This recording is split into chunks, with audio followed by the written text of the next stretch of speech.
चौपाल देख बड़ा सगळ्या ग्रामीण भाई बहना ने राम राम सा भाई बहना ज्યાં चौपाल रमा यहाँ पर रोजीना नवा नवा विषय लेकर सामटी जानकारियाँ हासिल करा और कई प्रकार की चर्चा में करा। भाई चर्चा इन की रहे जी कि आपने गाँव की विकास की एक नई तस्वीर प्रस्तुत कर सके है और जो को आदमी समय के साथ चालसी तो निश्चित रूप से वो आपको विकास करसी। अब आप बात करें कृषि की, आप सगड़ा जानो भाई बहना कि अपना भारत की जो अर्थव्यवस्था है वह कृषि के ऊपर आधारित है और कृषि के साथ साथ आप यदि आप परंपरागत खेती करा भी के साथ साथ औषधीय खेता फसलों की अगर खेती करा तो आप अपनी आमदनी ने बढ़ा सका हो। आप अपना आसपास का परिवेश में वातावरण में देखा तो कई इन का पौधा है जो का अत्ता बहुमूल्य अत्ता गुणवान है, लेकिन वन वह पौधा के बारे में अपन इतनी जानकारी को नहीं। अगर बाकी गुणा की बाकी एक व्यवस्थित तरीका से खेती का अपन जानकारी हुए तो आप अपनी आमदनी ने कई प्रकार से बढ़ा सका, कई गुणा बढ़ा सका। तो भाई बहन आज की अपनी चर्चा यहाँ की रही और वह जानकारी लेकर अपने बीच पधारिया है प्रदीप जी पगारिया साहब। आदरणीय प्रदीप जी पगारिया साहब है जिका सह निदेशक और प्रसार शिक्षा के मायने जो आपने जोधपुर की कृषि विश्वविद्यालय भी कमाए सेवाओं दे रहा है। तो पगारिया साहब आप चौपाल स्टूडियो में घणो घणो स्वागत है साहब। पगारिया साहब समूह पहले तो आप बताओ कि आपने जो राजस्थान जिन को राज्य है जो को मरुस्थलीय राज्य है, शुष्क राज्य है, पानी की भी उपलब्धता कम है, तो इस राज्य के मायने कहीं आपने औषधीय की फसल है वहाँ की खेती संभव है? राजस्थान एक बहुत बड़ा विस्तृत भूभाग है और इसमें भौगोलिक परिस्थिति देखें तो अलग अलग भौगोलिक परिस्थिति अलग अलग संभाग के हिसाब से, परंतु बारिश पानी की सबसे बड़ी समस्या है यहाँ पे। उस समस्याओं को देखते हैं तो जो परंपरागत फसलें हैं बाजरा, मूंग, मोट, गंवार, इसके साथ साथ अगर देखें तो विपुल संपदा औषधीय पौधों का है। कोई भी जो अनवांछित पौधा है जो जिसको लोग किसान भाई खड़ कहते हैं, खरपतवार कहते हैं, वो अधिकतर खड़ या खरपतवार अपने औषधीय पौधा है और जिसकी गुणवत्ता है और उसकी कुछ न कुछ मूल्य है और उसका कुछ न कुछ औषधीय गुण है। अगर किसान भाई इसको अगर व्यवस्थित तरीके से एक संगठित होकर इसको परंपरागत वैज्ञानिक तरीके से खेती करे और बाजारीकरण की सदर व्यवस्था करे तो इससे अच्छी खेती किसी भी फसल में हो नहीं सकती है। तो इसको आने वाले समय में भी इसमें विपुल संभावनाएं हैं। अभी भी किसान, बहुत सारे किसान इसको लेके खेती कर रहे हैं अपने राजस्थान में और अच्छी आमदनी प्राप्त कर रहे हैं। और इसमें अगर देखें तो पश्चिमी राजस्थान, खासकर पश्चिमी राजस्थान में इसकी विपुल संभावना ज़्यादा है क्योंकि वहाँ बरसात की बहुत कमी है और भूभाग विस्तृत है, तो वहाँ पे इसकी विपुल संभावना है। और बाकी जो राजस्थान का जिले हैं सभी उनमें कुछ न कुछ अपनी औषधि गुणों के कारण अलग अलग जिलों में अपनी अलग अलग पहचान है और उस संभावनाओं को देखते हैं तो आने वाले समय में और अभी भी किसान अगर इसको अतिरिक्त आमदनी के लिए करते हैं तो निस्संदेह एक अच्छा साधन आय का मिल सकता है। जी डॉक्टर साहब, आप बता रहे हैं कि वर्तमान में भी औषधीय जगह फसला है की खेती हो रही है, तो वर्तमान में अपने राजस्थान में कौन सा क्षेत्र में कौन कौन सी फसला हो रही है के बारे में थोड़ी बताओ ताकि और भी लोग भी उसमें हिम्मत करें वे भी करें खेती। जिस तरह से अपन देखते हैं सर कि पश्चिमी राजस्थान है जिसमें 12 जिले आते हैं, तो जिसमें लगभग 150 तरह के पौधे हैं, परंतु जो किसान भाई अभी खेती कर रहे हैं हाँ। वो गंवार पाटा है और आप देखें संग पुष्पी है जिसको ब्रेन टॉनिक कहते हैं, उसके साथ ही आप देखें सतावरी है, घोकरू है, अश्वगंधा है और जो परंपरागत रूप से वृक्ष जो रहे हैं खेजड़ी, केर, कुम्मट, ये जो कि औषधीय हैं, फोग है, मिंजल ग्रास है, इस तरह की अगर देखते हैं तो पश्चिमी राजस्थान इस विपुल संपदाओं से भरा पड़ा है और किसान आज की तारीख में लगभग 300-400 किसान इन खेती की तरफ कर रहे हैं। कोई इंटरक्रॉपिंग में कर रहा है और कोई खाली इस खेती को करके अच्छी आमदनी ले रहा है। अगर अपन दक्षिणी राजस्थान की तरफ बात करें, बांसवाड़ा, डूंगरपुर, इधर की बात करें उदयपुर, तो वहाँ पे सफ़ेद मूसली और जो जेट्रोपा है, इस तरह की दूसरी जो पौधे हैं वो अच्छी हो रही है। बहुत सारे जो पहाड़ है उसमें गूगल भी हो रहा है। फिर अपन अगर इधर करें पूर्वी राजस्थान की बात, कोटा संभाग और इसमें, तो इसमें काल मेघ है, जो दूसरी जो फसलें हैं चाहे वो हल्दी से हो, इस तरह की जो फसलें हैं जिनमें औषधि गुण है और उसके साथ विपुल संभावनाएं बन रही हैं। उत्तरी भाग में देखते हैं तो उत्तरी भाग में भी जो अपना अलवर और इस तरह के जो उत्तरी भाग वो पूरा है जिसमें पानी भी थोड़ा मिलता है वो वनिस्पत पश्चिमी राजस्थान के, तो वहाँ पे भी बहुत सारी औषधि फसलें हैं जो कि हो रही है। और मध्य के भाग है जिसमें भी आप देखेंगे कि परंपरागत जो पेड़ हैं उसके साथ साथ ये जो फसलें हो रही है, चाहे इसबगोल से हो, चाहे मेथी हो, नागौर, अजमेर, ये पूरा मेथी का गढ़ है और मेथी एक पूरी औषधि फसल है। इस तरह का अगर पूरा विस्तृत भूभाग को देखते हैं तो सब जगह औषधि पौधों की खेती और औषधि पौधों के गुण पश्चिमी राजस्थान और पूरे जो पूर्वी राजस्थान, दक्षिणी राजस्थान, मध्य राजस्थान सब में है सर। और उसमें विपुल संभावनाओं के साथ अपन खेती की और असीम संभावनाएं तलाश रहे हैं। यानी कि राजस्थान को कोई सो भी क्षेत्रों, चाहे वो पठारी हो, चाहे रेगिस्तानी हो, चाहे वो अर्ध रेगिस्तानी हो, चाहे वो पहाड़ी हो, हर क्षेत्र के मायने कोई ना कोई एक हर क्षेत्र के एक विशेष व्या करे भी कि एक मिट्टी की उर्वरा भी अलग वे अलग ही प्रकार की पौधा ने स्वीकार भी करे। तो दोस्तों राजस्थान के मानिए इनको कोई जिलो नहीं है, इनको कोई क्षेत्र नहीं है जगह के माए औषधि खेती नहीं हो सके। तो आप निश्चित रूप से जी हाँ डॉक्टर साहब और भी कई बातें बतासी बातें आप अगर अनुसरण करा तो निश्चित रूप से अपनी आमदनी बढ़ा सके हम। डॉक्टर साहब आप बात में एक बहुत अच्छी बात बताई कि कुछ परंपरागत वृक्ष है अपना वह औषधि गुणों से भरपूर है, जी खेजड़ी है भी के सांगरी लागे, बापी औषधि गुणों कुमटिया है, केर है और फोगड़ा है। और आप देखा कि लारले दिना जब कोरोना आयो लॉकडाउन के मायने लोग सब्जियां उसी काम चले हो। और तो कहवा का मतलब आ है कि एज का परंपरागत पौधा है खेजड़ी कुमटिया ए अपना आप खड़ा है जिसका खड़ा है मासू आप की चीज़ें अपने घर बर्ताव में लिया, लेकिन आप बेचबो चाहवा तो अभी एक आपने थार सो बनाओ से खेजड़ी बनी है नहीं। तो अगर भी कि आप खेती करा तो किया करा कट्ठों से भी की पौध प्राप्त करा एक बार में जरूर बताओ। जो परंपरागत जो फसलें हैं अपनी जो पौधे लगे हुए हैं पेड़ पहले से ही, चाहे वो नीम से हो, चाहे खेजड़ी हो, चाहे कुम्मट हैं, चाहे केर हैं, ये सब जिस तरह से आपने बताया कि कोरोना काल में इसको एक औषधि रूप में लेके और लोगों ने इसको क्योंकि एंटीबायोटिक का रोल करता है और सबसे ज़्यादा एक प्रतिरोधक क्षमता बढ़ाता ही है, तो इसीलिए बहुत अच्छा रहा है। इसी वजह से वहाँ पे लोगों में कोरोना का प्रकोप गाँव में कम हुआ है। और अगर इसको ऊपर देखते हैं कि आने वाले समय में जो खेजड़ी क्योंकि कल्प वृक्ष है अपने इधर का और एक तरफ देखिए राज्य उस तरह से है राज्य वृक्ष हैं और खेजड़ी की जितनी महत्ता है क्योंकि जो पर्टिकुलर समुदाय जो समुदाय है वैष्णवी वो तो पर्टिकुलर इसी के पीछे है कि भाई इसके लिए पेड़ पुत्र से ज़्यादा इसको मानते हैं। और वास्तव में अगर उसकी खेजड़ी की देखते हैं अपन जो सांगरी, तो वास्तव में इसकी सांगरी में असीम संभावना है। अभी जो छोटी खेजड़ी जो अनुसंधान करके निकाली जिसको थार शोभा नाम दिया है उसमें 5 फीट की हाइट रहती है और पतली पतली एकदम सांगरी उसमें लगती है। तीसरे साल से वो सांगरी शुरू हो जाती है और 5-10 किलो से लेके वो 1 कुंटल तक एक पौधा देता है। और उसको अगर सुखा के और उसको बेचते हैं वैज्ञानिक तरीके से तो आज की तारीख में 1000 रुपये किलो वो बिकती है। और उसमें अगर देखें आपकी तीसरे साल से 5 फीट से ज़्यादा हाइट नहीं जाती है तो तोड़ने में उसमें आसानी रहती है। और इसके पौधे आजकल ग्राफ्टिंग करके कृषि विज्ञान केंद्रों पे जो भारतीय कृषि अनुसंधान परिषद है उसके जो संस्थान है अपने राज्य में वहाँ पे और विश्वविद्यालय हैं कृषि विश्वविद्यालय जोधपुर और ये वो तैयार कर रहा है। और जो किसानों को चाहिए तो वो अगस्त में अपन इसको वहाँ से लेके और अपने खेतों पे लगा सकता है। और हम तो ये निवेदन करेंगे कि कम से कम जो मेड़ है अपनी बाढ़ है उस पर तो जरूर लगाए तो अपने को प्रकृति से भी रक्षा मिलेगी, जो हवाएं आती गर्म जो झोला जो वो उससे भी मिलेगी और एक आमदनी का अधिक साधन बढ़ेगा इससे। कितनी बढ़िया बात बताइए। एक तो आपने हेज यूज ऐसी पूरा खेत के और साथ में इसकी झोला आदि की गर्म हवा या ठंडी हवा बीसू भी अपनी फसलों ने बचासी साथ एक बता रहे कि 10 किलो से लेर 1 कुंटल तक एक खेजड़ी के सांगरी लागे और 1000 रुपये किलो बिक्री है। तो सोचो एक आइडियो लगा देखो अपना आप ही अपनी आमदनी कई गुना बढ़ सके। और ऐप पर आप यही गंभीरता से अगर विचार करा तो निश्चित रूप से जो केर है फोग है अन आप बचावा संरक्षित करा और अपने खेत की बाड़ा पर लगावे खेता के मायने लगा अगर आप गंभीरता के साथ की अगर खेती करा तो अपन बहुत आमदनी दे सके। एक डॉक्टर साहब आप देखा सौंदर्य प्रसाधन चाहे आयुर्वेदिक औषधियाँ हैं शैम्पू आदि का मायने ग्वारपाटों को बहुत ज़्यादा प्रयोग हुए और ग्वारपाटो भी कम पानी का मायने हुए। तो एक ग्वारपाटा की खेती आप कट्ठे करा कौन सा इलाका में वैसे कर की प्रकार से करा जरूर बताओ आप। ग्वारपाटा की खेती तो जो सबसे बेकार जमीन हो जिसमें किसान भाई सोचते हैं कि इसमें तो हमारा कुछ नहीं हो सकता कोई फसल नहीं हो सकती उसमें ग्वारपाटे की अपन 3-3 फुट पे 3 फुट से प्लांट टू प्लांट और रो टू रो 3 फुट पे अगर रखते हैं तो आप एक खाटी 1 हेक्टर में 2 हेक्टर 5 हेक्टर 10 हेक्टर में आप लगा सकते हो। सबसे बढ़िया इसमें है कि कोई भी पशु नहीं खाता कोई बीमारी इसमें नहीं आती। अगर पानी मिल गया तो ये थोड़ा बढ़ जाएगा, नहीं मिला उस दिन थोड़ा सा कम हो जाएगा।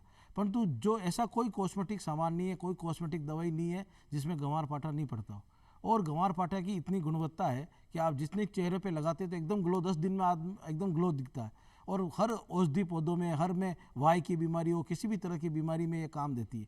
तो ग्वारपाठा की खेती सबसे बढ़िया है, किसी भी तरह की बीमारी नहीं, कोई पशु खाने की समस्या नहीं तो कहते हैं साहब फेंसिंग करो वो समस्या नहीं। और अगर पानी मिल गया तो बढ़ गया, नहीं मिला तो वापस हो गया, जिस दिन पानी मिलेगा वापस बढ़ जाएगा। एक बार लगा कम से कम 15-20-25 साल तक वो चलती रहती है। शक्कर उसके आते रहते हैं और शक्कर को आप बारिश में दूसरी जगह भी लगा सकते हैं। तो इसका जो मूल्य है वो अगर देखें तो प्रति किलो अगर पत्ता कोई बेचना चाहता है जो आज की तारीख में बहुत सारी बहुराष्ट्रीय कंपनियां खरीदती हैं, बहुत सारी जगह से खरीदती है, जिसमें ऐसे किसान भी है जो 25-25 हेक्टर में ग्वारपाठा की खेती कर रखी है अभी पश्चिमी राजस्थान में, तो उनसे 3 रुपये 4 रुपये किलो वो ग्वारपाठा खरीदती है। और अगर वो पल्प निकाल के बेचता है तो वो 11 रुपये किलो के हिसाब से पल्प बेचते हैं। तो एक अच्छा आमदनी का साधन बना हुआ है। ऐसे बहुत बड़े लोग हैं जो आज भी 25-25, 30-30 हेक्टर में गंवार पट्टा लगाकर एक्सपोर्ट भी कर रहे हैं। तो इसमें विपुल संभावना है। जी, आप बताइए कि सबसे बेकार जमीन जी में क्यों पैदा नहीं हुई बी में भी, मतलब यानी कि राजस्थान का हर कोने में हो सकता है। हर कोना में हो सकती है और इसमें किसी भी तरह की मिट्टी पानी अगर आप देखेंगे तो हो सकता है, और थोड़ा खारा पानी होगा तो भी हो जाती है। अच्छा, अगर आप की सिंचाई करा बताओगे कि सिंचाई करें तो थोड़ा बढ़िया हो जाए, नहीं करा तो भी वे तो सिंचाई आप अगर एक व्यवस्थित अपन बहुत अच्छी उपज लेनी है तो कता दिन बाद में भी की सिंचाई करा। अगर इसको व्यवस्थित लेनी है तो जुलाई अगस्त में इसको लगाने का सही तरीका है, सही समय है। 3-3 फुट में इसको लगानी है। इसके सकर्स मिलते हैं उस हिसाब से, अच्छी वैरायटी 2 तरह के आते हैं, खारा और मीठा। तो किसान भाई खारा मीठा दोनों ही लगा सकता है, दोनों ही औषधि गुण है। मीठा लगाए तो खाए तो कोई भी दिक्कत नहीं, जूस वूस में भी दिक्कत नहीं।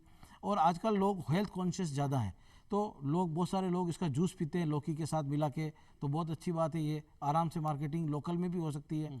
और किसान भाई इसको लगाएं। अगर बरसात लगातार होती रहती है 4 महीने, तब तो पानी की जरूरत नहीं होती है। तो 15 दिन में एक बार अगर पानी देते हैं तो आप इसको करते 6 महीने में पहली कटिंग आ जाती है इसमें। फिर 6 महीने कटिंग की, वापस पानी दे दे 15-15 दिन के हिसाब से। और इसमें पोषक तत्व के नाम पे अगर देखते हैं तो पोषक तत्व अगर किसान भाई के पास थोड़ी बहुत देसी खाद, जो सड़ी हुई देसी खाद अगर है और वो डाल दे तो पर्याप्त है। और वो नहीं है तो जो रासायनिक खाद अगर डालता है तो एक लिमिट मात्रा में, संतुलित मात्रा में अगर उसका प्रयोग करता है तो भी उसमें नुकसान नहीं है और इसकी बढ़वार अच्छी हो जाती है और इससे अच्छा आमदनी का साधन बन सकता है।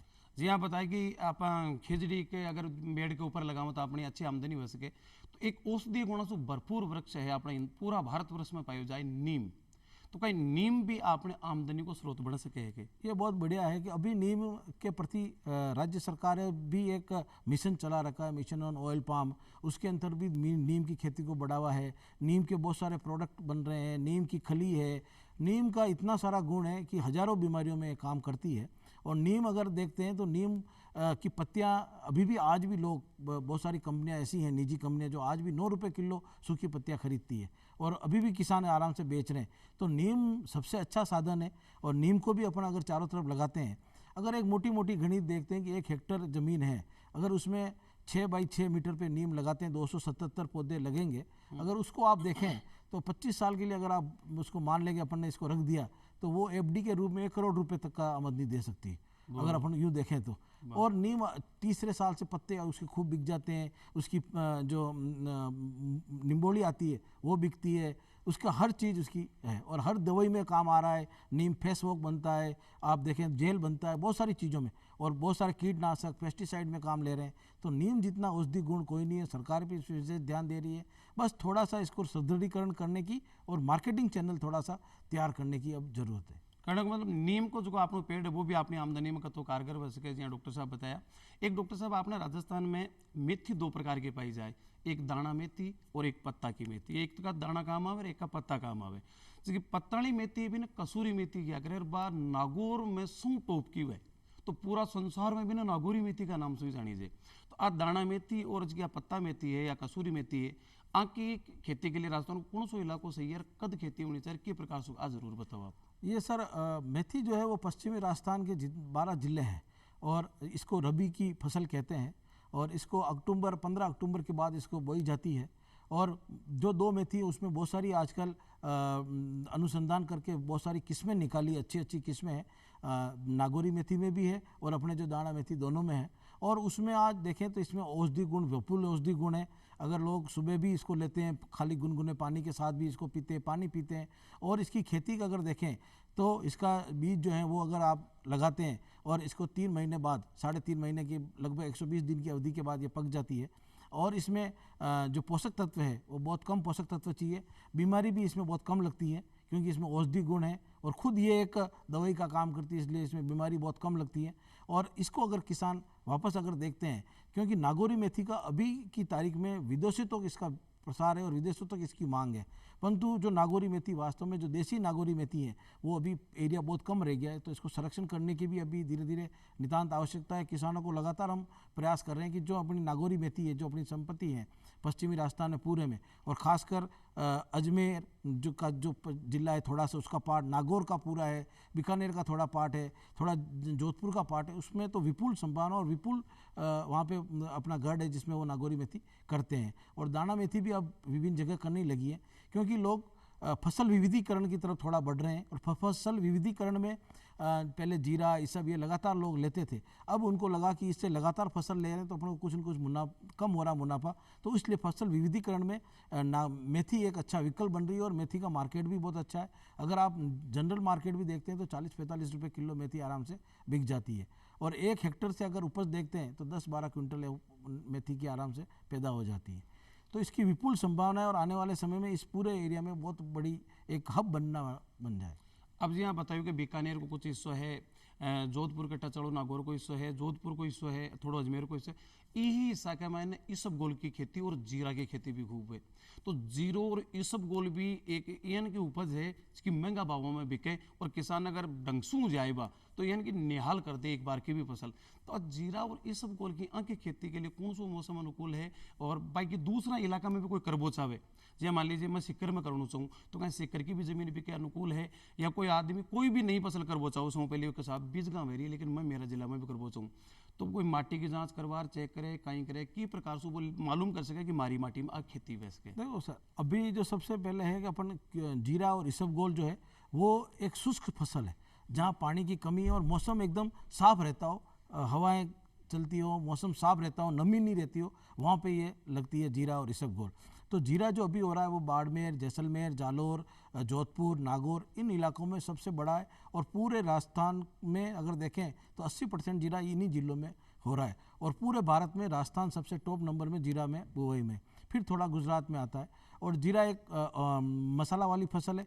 इसी तरह की अगर देखते हैं तो औषधि पौधे में इसबगोल आता है और इसबगोल की इतनी सारी बहुतायत, इतनी सारी मांग है कि इसका सत इसब के नाम से हस्क अलग होता है पार्ट, और उसका करके अपन देखते हैं तो इसबगोल अच्छी आमदनी का साधन है। अगर आप जो दूसरा प्रश्न था कि अगर हम दूसरे जिलों में इसको लगाना चाहते हैं तो निसंदेह अब फसल विविधीकरण की चाह रहे हैं, जलवायु परिवर्तन भी हो रहा है, तो जहाँ पे भी आप इस फसल को जो फसल परंपरागत रूप से फसलें हैं और उसको नई फसल अपन फसल विविधीकरण के रूप में ले रहे हैं, तो सबसे पहले किसान भाई तो अपने वहाँ की मिट्टी और पानी की जाँच करा ले और अपने वातावरण देख ले। और जो वैज्ञानिक वहाँ पे हैं, चाहे वो कृषि विभाग से हैं, कृषि विज्ञान केंद्र से हैं, विश्वविद्यालय के हैं, उनसे जाके एक बार थोड़ा सा नवाचार के लिए कर ले कि नवाचार में ये करना चाहता हूँ। और सरकार भी नवाचार पे ज़्यादा से ज़्यादा प्रयास कर रही है और बहुत सारी योजनाएं हैं सरकार की भी जिसमें नवाचार के साथ ये करके और वो अपना काम कर सकती है। और नवाचार के रूप में अगर देखते हैं अपन तो आजकल फार्म पॉन्ड चल रहा है। फार्म पॉन्ड की जो स्कीम है सरकार की, वो खासकर जहाँ पानी की समस्या है वहाँ के लिए वरदान साबित है। अगर आप देखते हैं इसमें तो इसमें औषधि पौधे क्योंकि कम पानी की आवश्यकता है वो हो सकते हैं।